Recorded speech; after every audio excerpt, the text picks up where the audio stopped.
Κύριε, ο γιατρός.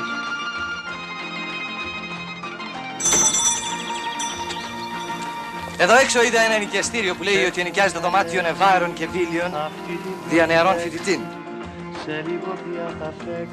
Με ζητήσατε, κύριε. Ποιος? Με ζητήσατε, κύριε. Ωραία. Ωραία. Ωραία, το έντες σε αυτόν. Πράγμα το είναι αυτό.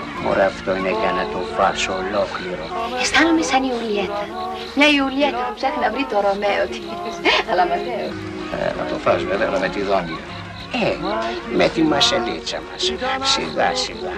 Χράτσα, χρούτσα κι ό,τι καταφέρει. Νύχτα σημαίνια κι η καθέμη έννοια σαν ποχή με τα ξένια από ξανθά μαλλιά γλυκό χαράζει αλλά δεν σε πειράζει. Χράτσα, χρούτσα